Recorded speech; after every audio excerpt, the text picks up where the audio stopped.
প্রিয় শিক্ষার্থীরা, আসসালামু আলাইকুম। আশা করি সকলে ভালো আছো। আজকের পাঠ চর্চায় আমরা মধ্য অধ্বনি উচ্চারণের 5টি নিয়ম শিখব। এর আগের পাঠ চর্চায় আমরা আদি অ উচ্চারণের নিয়ম শিখেছিলাম। তোমরা যারা আগের পাঠ চর্চা মিস করেছো তারা ভিডিওর ডিসক্রিপশনে দেয়া লিংক থেকে দেখে আসতে পারো।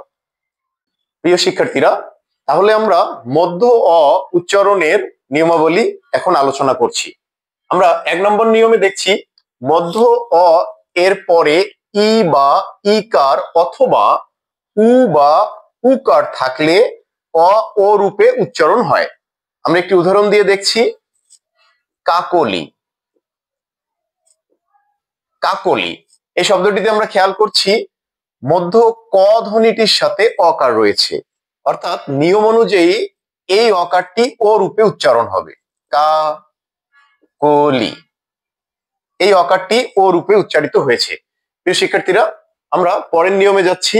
মধ্য অ এর পরে রি বা রিকার থাকলে অ ও রূপে উচ্চারণ হয়। মধ্য অ এর পরে রি বা রিকার থাকলে অ ও রূপে উচ্চারণ হয়। আমরা একটি উদাহরণ দিয়ে দেখছি, লোকনৃত্য।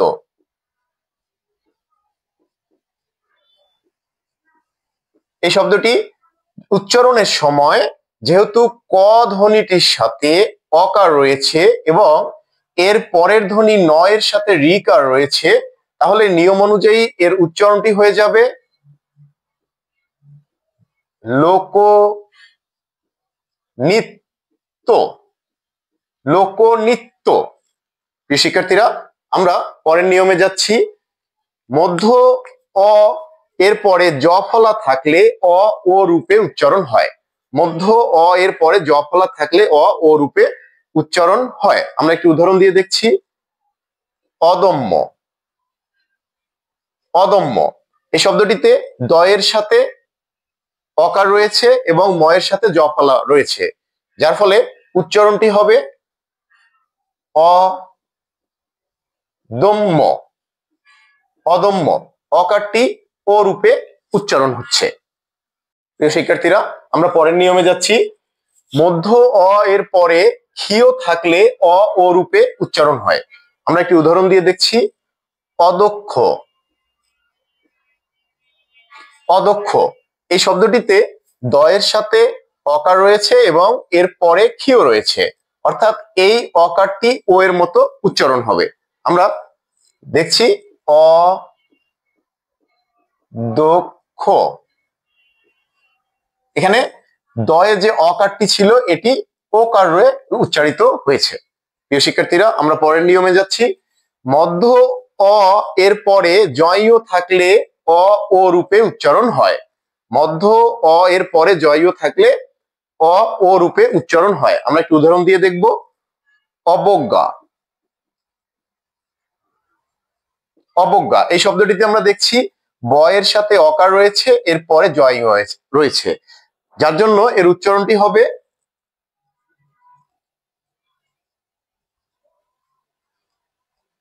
অবজ্ঞা। অবজ্ঞা।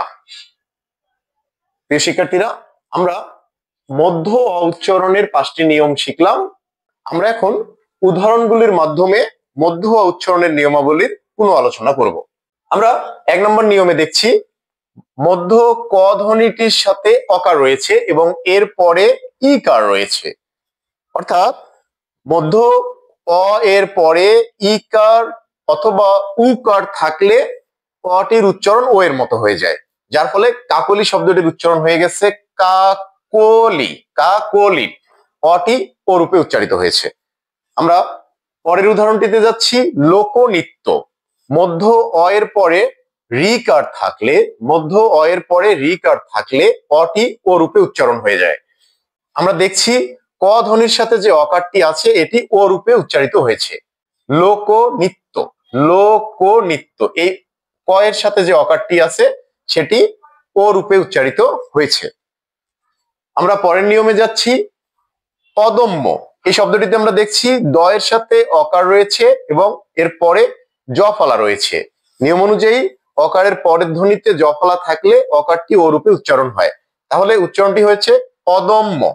অদম্য। দয়ের অকারটি ও রূপে উচ্চারিত হয়েছে। প্রিয় শিক্ষার্থীরা, আমরা পরের নিয়মে যাচ্ছি।